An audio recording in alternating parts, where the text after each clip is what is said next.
it's time. And my name's Brenda Kress. I'm the Executive Director for the Sacramento Hospice Consortium. And we started this program so that we can stay connected during these crazy times where we can't do it in person. I have an assumption that many on here are either current hospice volunteers that aren't able to actively go in places, or there's people interested in it. So we're glad you're joining us. I'm excited about our guest this morning. Lenora Sisk is behind the scenes. She's our volunteer training coordinator, and she is going to she did. She's so good. Make sure we're recording so I can send everybody the link, because I forgot to start it right away last time. And then if you have a technical issue, if you put it in the chat, Lenora will try to assist you. I also said in the email, if you have questions that come up, go ahead and type them in the chat, and then I'll scroll back through them and we'll answer them. Because we have a fairly large audience, we can't unmute everybody. It might make it kind of difficult. So let's get started. Let me introduce you to my friend, Michele Mariscal.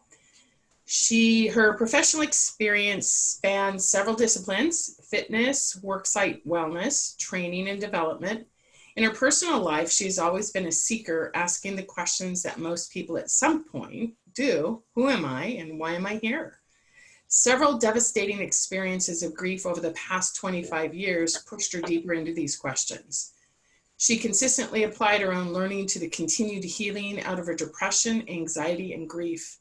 She now directs her professional skills and experiences, combined with several spiritual healing modalities, to serving others. She takes a multifaceted approach, combining all of her experience and background to help people live a life of vitality. She specializes in helping people move through grief and loss to find meaning and contribution in life. And she is also the author of the book, Growing Through Grief, which we will be giving to some lucky winner at the end of this call. And this time I have a bag with everybody's name. If you pre-registered, your name is in here. So welcome, Michele. We're so glad to have you here. Hi, thank you, Brenda. And I always love being in conversation with you, for sure. And just being in this greater conversation of grief and loss, because it's not a comfortable conversation for many people. And I'm on a mission to help normalize grief and the experience of grief in our lives. Well, one of my beliefs and experience, my own personal experience, is something compels us to move in certain directions in life, right? So what exactly happened for you that really, because I know you and I've seen a lot of your work, that has really moved you deeper into this grief work? You know, it now in hindsight, I can see many of the themes of grief in my life, but what brought it to a focal point and what brought it to the place of wanting to work in this field and to help others move through it happened a couple of years ago. At the end of 2015, my dad passed away the week of Christmas. And then after that, it was just months after that, that my older brother, Michael, had gotten a terminal cancer disease, esophageal cancer. And it was, I remember at that time, we were so just kind of flattened by that, because we had already lost mom, and now dad was gone. And there's a particular thing that happens in children's lives when both parents are gone. I've spoken to many people who, when that second parent passes, there's really kind of, it can be an experience of rootlessness, sort of a recognition that the family tree doesn't have roots like that. I kept getting this image of that. So it was a really difficult time moving through that. And then with my brother's diagnosis, it was a really hard blow. So I was traveling up to the state of Washington, where that's where most of my family is and was. And he sustained treatment fairly well, amazingly, for another 8 or 9 months. And then when he did die, I it started bringing these states of brain fog and just disorientation in my professional life. I became really concerned because I just felt like I couldn't show up in life and really get back to normal, whatever that normal is. And at the same time, I had been experiencing a lot of menopausal, kind of moving into that menopause, into postmenopause. And when we have lots of stress in our body on top of those shifts happening, it creates a bit of a cauldron. So there was that. And then the other thing that was going on that was probably um, in the background, but I didn't recognize it as part of my grief, is I'd been an athlete for 30 years, and I had started to sustain some injuries, some things in my body that they're more degenerative kinds of situations where my number one way of relieving stress would be to just put on my running shoes and go out and run, or even put on my walking shoes and do a power walk. And that even became difficult. So I didn't realize how much that loss of identity there, but also the stress relief of how I had been able to manage stress for 30 years had gone away. So it really was a cauldron. And I began to look for other resources and found some different things. The grief recovery method, which I'll probably talk a little bit more about, was extremely helpful. But I also had to recognize for myself that grief, I personally have been in the past a spiritual healer and have many modalities that I'm trained and certified in. And part of the difficulty in that for me too was, wow, I know all of this and I can provide this for others. Why can't I get through this? So it was such a kind of one of those dark night of the soul experiences that I just had to really surrender into, which I did.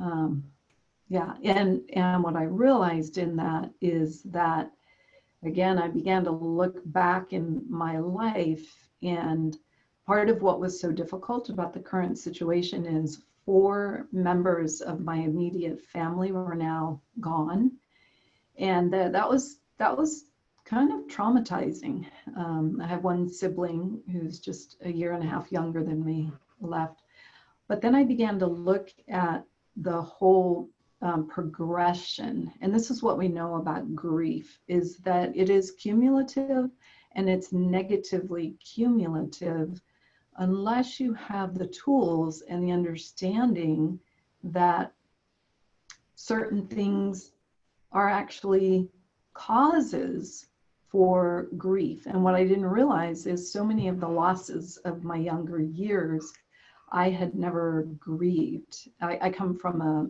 military family, and by the time I was 15, we had lived in 3 different countries, and I had lived in 5 different states.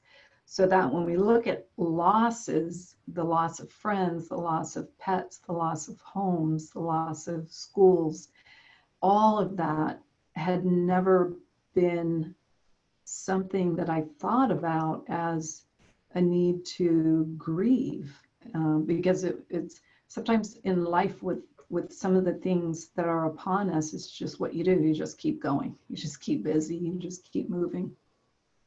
And then the earliest actual death was was an experience when my little brother was diagnosed with leukemia, acute leukemia, and he went into the hospital, and 2.5 months later passed away. And one of the things that I was reflecting on this morning as I was considering the group that we're speaking to today is just what an enormous, enormous difference that first experience with death in a hospital setting that was so sterile and had so many. I still to this day remember the mechanisms of knowing what was going on, the beeps and the drips and all the beeping signals. Like it was so traumatizing, that first death. And when I recognize and realize the hospice experience, which we had with my mother, and then also with my big brother, it was there was a sacredness that was offered in the experience, and there was support in a way that helped my family be able to just be how each of us were being. I see so many times that families can be torn apart because people grieve differently. Mm-hmm. And so that's one of the beautiful, beautiful things I have in my experience is these direct understandings of how just really different the experience is when individuals are open to hospice. And so, yeah. You mentioned something that really brings up a thought. Melissa Lorraine Clark, who is a volunteer coordinator for Sutter, and I think she's on this call. Hi, Melissa. She and I attended the Endwell conference in San Francisco. One of the speakers, and I don't know her name, she's a very sweet person, talked about the sounds. She was creating different sounds because of just what you said, the beeps and the drips and the things. And as you're leaving this earth, those are the last, they say your hearing's the last to go. So she's working to kind of transform that too. If you do need to have your passing in a hospital, how we can change the sounds. Have you had that same experience with others hearing about, I know you like good music and background music. Is there a comfort in that? There is. And in fact, thank you for bringing that up. That is one of the things that with my little brother that we did bring in to the room. We did, I do have to say, we had a couple of exceptional nurses, especially when we got to the ICU. And they were very open to music. And I do remember bringing some music in for him, and just finding that I found for him that just stroking his feet. At that time, I was not aware. I was very much a scientist. I was studying molecular and cell biology, and it was all about the science. And I didn't know a lot of the Eastern medicine and all of the nerve endings and connections through our body. And I remember that was actually one of the very healing things for me. I just happened to just, kind of grab onto his feet. I don't know, I was just kind of wanting to presence him with me, and I just remember starting to just stroke and massage a little bit. And that also was so, I could tell that it was very soothing for him. So I think there were some ways that, within me, I was trying to find a softer, gentler experience in his leaving. Yeah. Well, that leads me to the question, what kind of training and experiences do you have as a spiritual healer, and the different ways, like you said with your brother, that you're able to use it in this work? Yeah, so I did mention that I actually worked for about a 10-year period with Reiki and pranic healing. I was trained, I did a 7-year apprenticeship in shamanism, and there's some beautiful, the world of shamanic experience brings in some really beautiful ritual and ceremony that can be so helpful. Sometimes individuals respond really, really well with just a light drum. Um, and so I worked with that for 10 years. And then what I found for myself is that I wanted, because of my own experiences, I also recognized, because we live in these human bodies, and I know for myself, the first place I go when I'm trying to figure emotions out is to go to my head, which doesn't make any sense. But that's in my experience, and actually a lot of my clients currently experience, is we try to intellectualize what's happening and what we're feeling to try and get through what we're experiencing. And so again, the tools that I sought out, the heart math work that I do and the grief recovery method work, were ways that I thought also brought these different levels. And that's one of the things I talk to people about. Is I always think about, we have our physical, emotional, mental, and spiritual bodies that we're working with and having these experiences with. So there's tools for all of those levels. And for example, with my big brother, he was not one who could speak much of his emotional experience. And for some of those visits, I remember being really frustrated and sad that I couldn't bring some of that conversation. But then there was that moment of recognition that the most unconditionally loving thing for me to do is to step back from what I think needs to be said and just be in his presence. And a lot of the time that we were together in those visits really was just being together and not having to say a lot. And I remember when I left for the airport, one of the times he really expressed how meaningful it was that I kept just coming up, because a really important part for him too was that I was there supporting his wife and his daughter and his son. So yeah. So did I loop all the way around to the question, spiritual? Yeah. Yeah, you did good. And it led me to another thought about different ways to communicate when someone's dying that may not be verbal, right? And how we can do that. And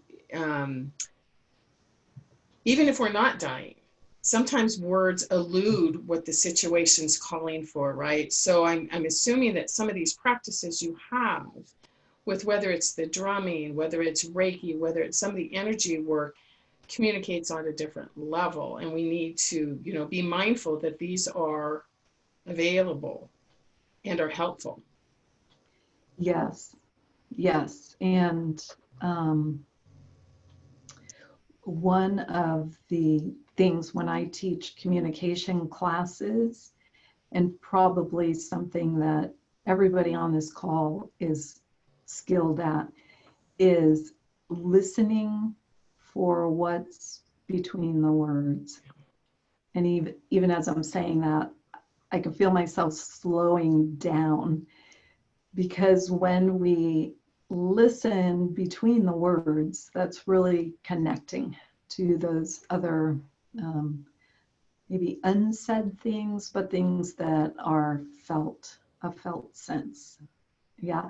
And the interesting thing with my brother and I did not have a close relationship, and that was one of the sadnesses of my life. But and a part of that was just because he did not always have an easy time speaking and sharing, and I'm one who really wants to get in those deep philosophical questions, and talk about all the possibilities of the world, and that was not our relationship. He was very tradition and family oriented, and we always had love. But what I had and what grew in those visits in those last months, once I made that recognition of the most unconditionally loving thing, would be to step back from what I want and just be with him. It really healed. So this is what we talk about. There are many different ways that healing can occur as we approach death. And for sure, that happened with my mother, who was cared for by hospice, and absolutely with my brother. Just that feeling that on those levels of understanding that this is a deeply loving relationship. It may have looked a certain way that I didn't call it that all my life, but I definitely felt that as I continued to show up and just be with him in his process. So I want to circle back a little bit about processing grief. What was coming up for me, and I was thinking about a couple days before my senior year, my best friend from childhood got in an accident, was in a coma, and then died. And this was a very long time ago, 50 years, I think, 40 years. Anyways, I wasn't allowed to be part of the process. She died. There's no processing. There's no, you can be sad, right? So through the years, I could be sad when I remembered her, but I didn't realize until I was much older that deep grief lived in me until I did a little work, and I had to physically get it out. And I don't know if this is making sense, but if I thought about it, I could remember the feeling of sadness, but I felt something inside of me. And the only way I was ever able to get through that unprocessed grief was to physically, I did some yelling and screaming and pillows and walks in nature, but that's a real thing, right? That because you mentioned running, it lives in your body, and sometimes you can't think your way out of it. We might feel sad, but grief is deeper. Mm-hmm. Yes, yes, and those were some of the realizations I began to have. So in 1993, after my little brother died, and I think because I was so athletic, some of the stuff was starting to catch up with me, and I sought out massage therapists and started finding people who were doing deeper body work that I found very healing. And more than once or twice, I recall body workers getting to certain areas in my body, and as they began to work with it, I just broke out in tears. And so it was a true gift to be able to have that open up, and for me to be able to, because immediately what happened is I could say, oh my gosh, I'm thinking of my brother. So it started to be a connection of recognizing that things can be stored and are stored in our body. And that is, again, that's why I always talk about there's so many different teachers and there are so many different tools, because we're all very unique and individual. And we find those healers or those teachers when we need them. So they had started to show up for me. Another thought came in as we were talking about that. Oh, right. So I think that was one of the surprises about the grief recovery method, because it seems so structured. And what I realized pretty quickly for myself and witness over and over and over with clients is that it is a way that they do their own soul retrieval. And soul retrieval was a term that I was very familiar with and did in the spiritual healing modality of shamanic work. And what I really find so beneficial for people is being able to facilitate them in something that they bring this part of their soul back to them. How we used to describe soul retrieval and talk about it with clients, we would ask them, or they would bring things to us like, I feel like a part of me is missing. And that absolutely was my story with my little brother, because my little brother was the one in my family that we had created that conversation and really soulful discovery of the world together. So losing him felt like it kind of severed a bit of the connection to my family, because he was kind of the one in the family that I felt most um, aligned with, I think, in philosophy and experience. And so yes, I've already kind of spoken to that there can be many levels that we store this kind of experience. And in fact, one of the things that can be so helpful is to recognize that unresolved grief is very often about undelivered communications. So when we have a loss, there is a loss of the hopes, dreams, and expectations of this relationship. And there's very often undelivered communications about things we might have wanted to have different, better, or more of. So those are the kinds of communications that either start to build a particular belief that we start expressing, or that emotional residue gets stored in our body and starts a physical process. Yeah. So what that is also making me think about, as well as, let's say, during this time of COVID-19, I know in the hospice volunteer world, many of us had to stop, and not everybody is still able to go back. You know, it's very limited and there's lots of restrictions, right? And I sense that there is a feeling of grief about not being able to, that what you were saying, that unexpressed communication, that final goodbye, or the closure around that. So what I wanted to kind of move into is hospice volunteering and self-care, because we don't have to personally lose a family member. We didn't, maybe their patient didn't even pass away, but that relationship has shifted and changed and it causes pain. What are some things that we can do? And maybe this is a good time too for you to talk a little bit more about heart math. Sure. Yeah, and I think what's really helpful here, there's a couple of different definitions of grief. And the one that I have found most apt and helpful during this time is grief is the conflicting feelings that arise out of any change in routine or habit. And that is so much of our experience right now. And the conflicting feelings might be around an understanding and perhaps a gratefulness for our own safety. That may be one piece, and a deep loss of identity could be part of it as the person who does this work.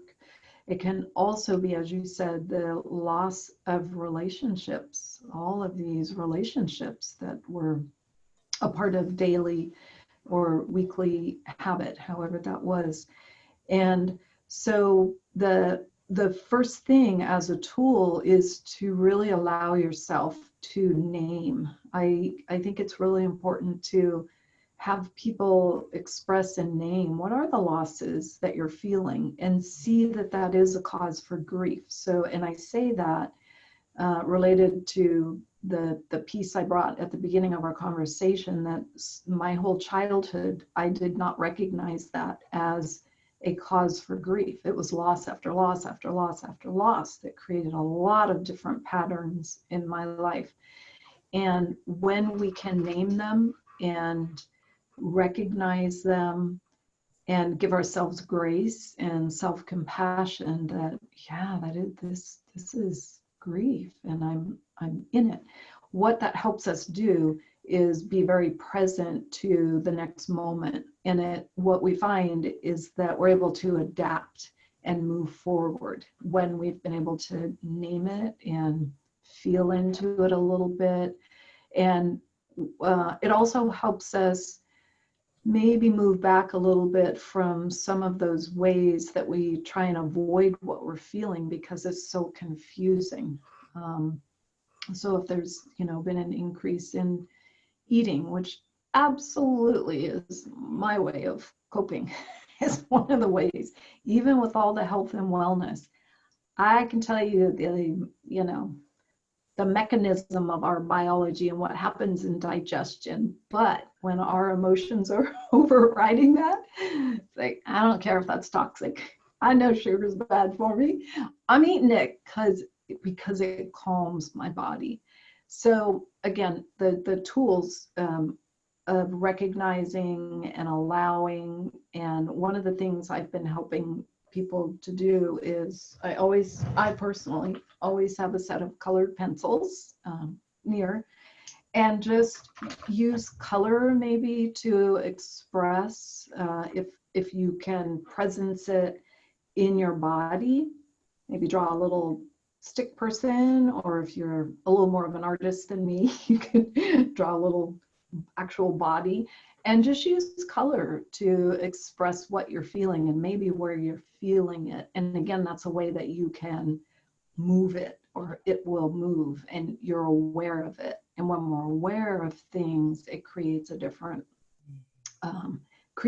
experience. So the heart math work is this is a practice that I've been using now for 13 years, and I'm a trainer and also a coach in these processes. And the Institute of Heart Math has been around for about 20 years, and they have many, many, many evidence-based pieces of research that just teach us about how the emotions of the heart and the signals that are fed to our brain, how they're affecting different levels, directly affecting different levels of our health, our nervous system activity, and our hormonal system.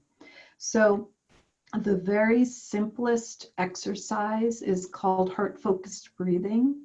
And to do that, you just bring all of your attention and awareness to the area of your heart, and you notice I brought my hands right up to that area, because I find during this time in COVID, I'm doing this more just to stay in touch with, I'm in this body having this experience.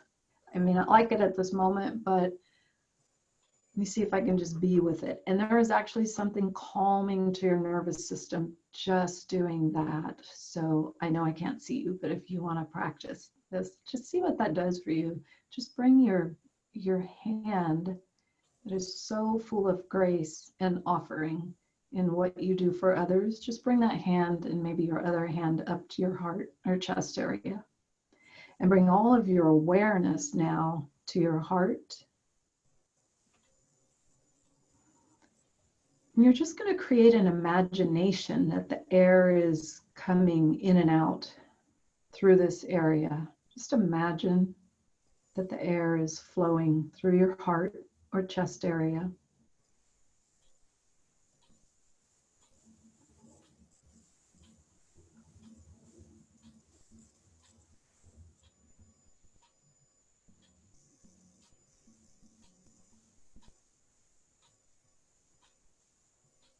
And you're just breathing a little more slowly, maybe a little deeper than usual. And notice that if any thoughts are coming up, that you can inhale and just bring those right down to that heart area.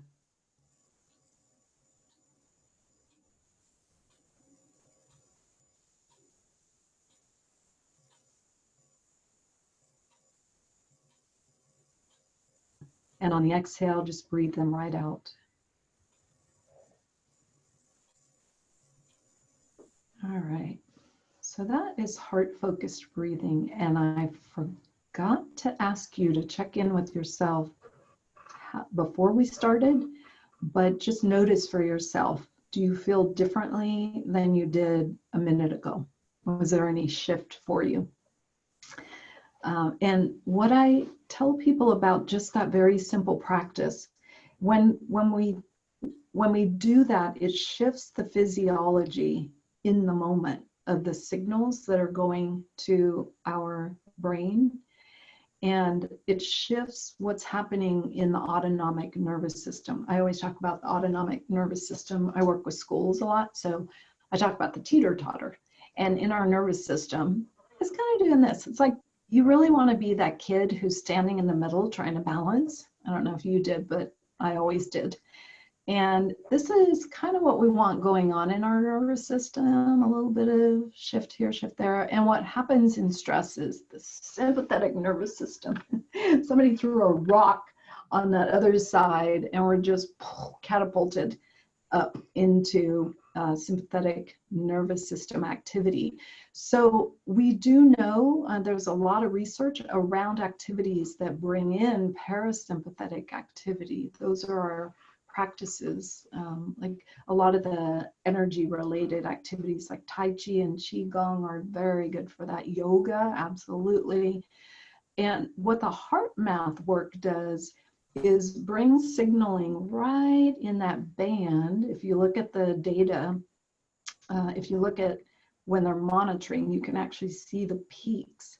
When you do heart focused breathing and then bring an emotional, I'm going to do another exercise if that's okay. We go into what's called coherence, and coherence is signaling right in that sweet spot, like that kid who's got that perfect balance and could stand there for an hour. And so let me teach you then the step further. So heart-focused breathing is one that you can do at any time that you're feeling your body rise with anxiety. Just go to your heart, bring your hand, breathe. Just, if it helps you, you can count to 4. Sometimes if you're counting with the inhale and exhale, it kind of makes your thoughts stand aside. So you can try that. So that is the first and initial step. And I tell people do that as much through the day as you can, because hormones like melatonin, which have their peak, start peaking and move upward in their cycle in the early evening. In order to change that cycle, you need to be starting early in the day. So if you want to track it, if you're having trouble sleep, just pick a 5-day, 7-day period and just make little tick marks in your day when you've done heart-focused breathing and just start noticing, are you sleeping better? So the other piece that I want to help you with is adding an emotion. So when we can add a state of compassion, empathy, self-compassion is one I'm working a lot with people right now. That really signals, that really starts signaling and bringing coherence and feeding. It's what we call feeding the field. And the reason we say that is you start putting that into your body, but what we know about the heart's field is that it can be measured. It can be measured. It's probably bigger than this, but the equipment we have to measure it can be anywhere from 3 to 6 feet outward of the body. And so that's what we're talking about when I say feeding the field, is you can have some effect if you're in a household that we have lots and lots of emotional processing that we're doing. And it can be a way that personally, the emotion that I've been feeling most is helpless. And that is an emotion I do not like, and would be one that I would try to avoid in many ways by eating. Some mornings I walk around like a little puppy dog, like I don't know what to do next. So I rely on my heart focused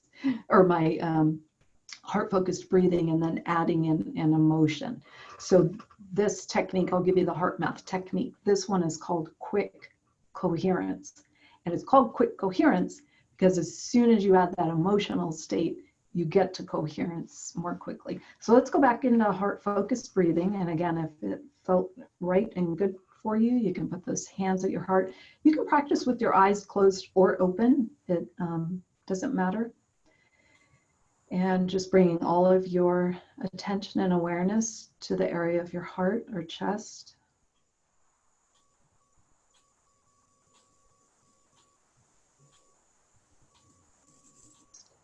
Imagining that the air is flowing in and out of this area now.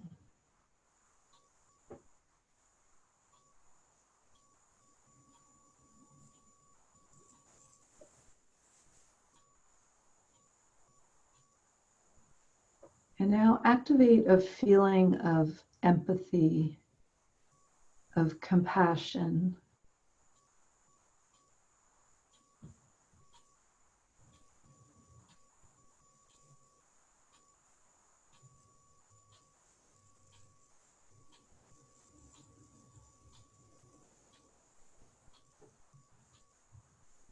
And as you continue to actively bring in that feeling of compassion, adding self-compassion,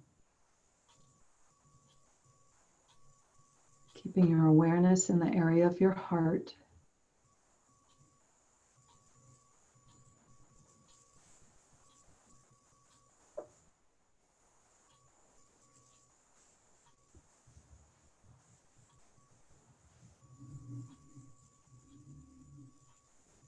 And just let that self-compassion flow out of your heart throughout your body.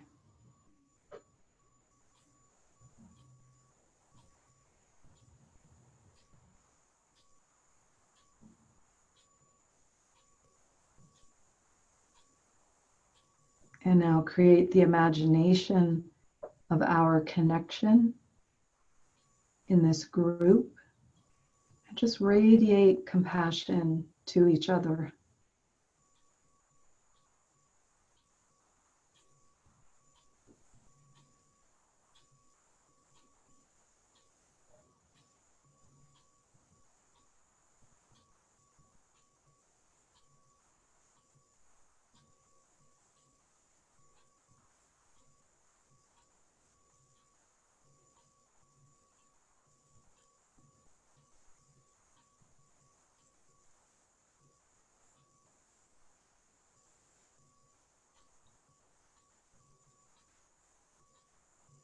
And knowing at any time that you can come back to this feeling in your body. So we anchor this feeling of self-compassion, compassion, and empathy in our heart. And we know that bringing our awareness into our heart and focusing our breathing from here at any time during the day, maybe before we go to sleep at night, we can come back to this state of being in coherence.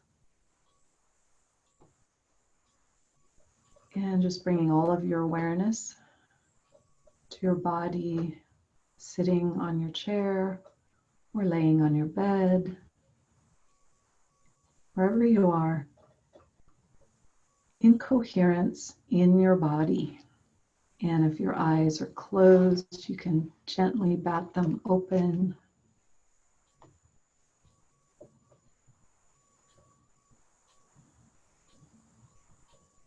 Wonderful. Thank you, Michelle. Can you imagine if we all started our day in this crazy world going on right now, doing that, versus perhaps thinking thoughts that go out that aren't so good? So thank you for that. That's such a nice practice, and I'm assuming it'll be such a nice tool for volunteers and caregivers and anybody actually. Yeah, yeah, and if you can practice, if I have made it a practice, the first waking moment to go to my heart and do that. Sometimes it's just heart focused breathing because I may have stuff to do and slept in a little. But some days it is a full radiation like that to the world. But yeah, see if you can get yourself as you're, put that intention as you go to bed, that as soon as I have my first waking moment, I'm going to go to my heart and do heart focused breathing and maybe quick coherence too. Thank you. Well, before we get to some questions, I did want to ask you, what made you decide to write this book? Well, that came when I began to realize for myself that I had had so many experiences with grief and that I had many frameworks from different, when you study shamanism, one of the beautiful things about that is there are many different ways that cultures other than ours work with grief and ceremony and ritual. And that was one of the beautiful things. I had learned so much, and I also had perspectives that were helpful, and recognizing that making choice and that we do have choice even in the darkest moment. That was a concept that I worked with often. And it just occurred to me that I needed to share my story, and it was within me to share that and on behalf of others to help others. And I used this is a really sweet thing about this book. I love this book for many reasons, but the really sweetest thing is my parents didn't have a lot of money, but there was a little bit of money that came in the inheritance when we cleared the estate. And I used my dad's, oh, I'm gonna cry, um, about half of the inheritance to hire a coach and get this book written in like 6 months. I knew I would need a coach to actually get it done and in a coherent fashion that would be written in a way that people would receive it. So yeah, so it's very sweet to me in that way. So my dad, and of course all my losses and all of those people that I've lost in my life are part of that too. They're in there. Thank you for sharing that, Michelle. You make me cry. Um, Thank you. And somebody's going to be able to get this today. But before we get to that, does anybody have any questions that you'd like to ask her? I'll look through the chat. I know there's been a little bit of conversation about using the word passed away versus died. It wasn't really necessarily a question. Rory Kilcullen, who is a volunteer coordinator for Sutter, answered it, I thought, very well. So you can read them there. Does anybody have a question that they'd like to pose to Michelle? Either about heart math, her book, her experience, or even how to contact some of the things that she's referenced. Hello? Can you hear me? I can. Yeah. It's Redbud. I threw out the question about passed away and died. But my question to her would be, with all the modalities that she's tackled, it sounds like, in her life, with all the body work and the shamanism and so forth and so on, how she would put all that together, synthesize that in terms of saying what has allowed her to move through the grief process, maybe with more ease than not having experienced all of those things and put them together in a package. Yes, and thank you also for it. It's interesting bringing up that the way we even speak of. There are times when I use transitioned. There are times when I use passed away. There are times when I use died, and it is so. It's very organic when I speak at different times, that all of those can be apt. Some may feel better for others. And I think that's a part of my experience and bringing and tying things and bringing things together is, as I mentioned, part of my frustration was why I wasn't moving through this particular juncture in 2017 with all of the tools that I had had up to that point. And I think a part of that is about finding what's next in our life. I never imagined that I would be doing grief recovery work. That was not even in my imagination at all. And finding that work, that the grief recovery method is an 8-week evidence-based educational action step program that helps people complete the emotional pain of a long ago loss or a current loss. And it is, to me, it is a part of the structure that I needed at that time, even with all of the other tools and community and healers that I had. And as I reflect on that now, in finding that, and now that is an offering to others. So I think I'm always in this presence of what's the next best question for me to be asking myself in life. And typically experiences bring me to that. So did that answer that in a way that made sense for you? Thanks, Michele. To be mindful of our time, I want to thank Michele for speaking with us today and sharing so many great resources and things that people can tap into. I know if you had a question and you didn't have an opportunity to pose it or thought it, you can either send it to me, brenda@sachospice.org, or I think I've shared Michele's contact information. If not, just send it to me and I'll forward it to Michele, and we can share in that way as well. Before I get to the drawing for her book, it's like a game show, man. You got to end it, do it at the end. I have a couple of announcements. Myra Bennett, our death doula, will be joining us on Thursday, June 18th.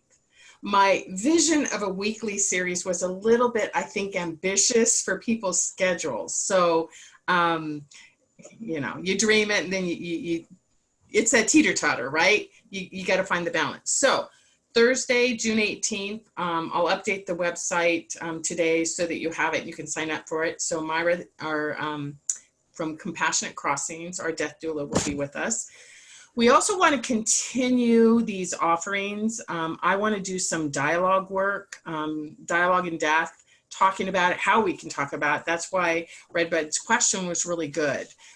Getting to some of our feelings around words that are used, and then how can we talk to our family members? Because I even know in my family, it's like, yeah, no more. And then we also have a panel of members of our different hospices, their bereavement teams. Might be a chaplain in there or a bereavement counselor that are going to put on some panel presentations for you, addressing different things. So we're working on that. So keep watching. We're going to continue offering things to stay connected as a community, share with your friends. Here at the Sacramento Hospice Consortium, our main focus in many ways is community outreach, creating these opportunities to connect and communicate, and then one day get back to volunteering. Some of the hospices, I'll tell you, are looking at different ways we can do that too, virtual. It's a new world. Everybody knows that. We're kind of walking in mystery. and how to do these things. So stay tuned. So I got everybody's name in this little bag, and I've shaken it and I've shaken it. I really have. I don't know who's in there. Brenda, can I make an announcement too? You may. I'm actually we'll raffle this one off, but this is a new one that I've been a co-author in that may be apt in this population, and it's The Secret Sauce of Downsizing. And it's by a realtor who works with people who are, for whatever those reasons are, there's downsizing. And that happens very often when people die. I know that was a big part of my life with my dad after mom died. So it's got some great stuff in it from an organizational standpoint, how to even organize it. My chapter is processing emotion. So I just wanted to offer one of each of these. Thank you. So we have 3 books. So that's good. All right. Yeah, I'm going to auction this one too, or give it away, because I have my own copy too. Oh, great. All right. Okay. So the first, Growing Through Grief, goes to Alexis Gray. Are you on the call? Because I did say that, but I may not have to. I may not do that because it might take too long to do this. I don't know. So Alexis Gray registered. She's going to get it. Okay. Great. And the next Growing Through Grief that Michelle has is going to go. See, I really am not looking. Okay, to Paula Foster, and I think I saw her on the call earlier. Paula Foster, and then Michelle, you and I will coordinate. And then I wish my name was in for this one. One of the things I've been wanting to do, downsizing. Okay, here we go. Let's see who we get. Gail Schindler. Gail Schindler. So I have email addresses for everybody. I don't have mailing addresses, so I'll contact you afterwards to get your mailing address, and then Michelle and I will send out our goodies to you. So any closing words, Michelle? I wish you hearts full of love, compassion, self-compassion, and thank you for all that you do. Thank you. Thank you, everybody, and stay tuned, and we'll see you soon. Yep. Bye, everybody. Bye.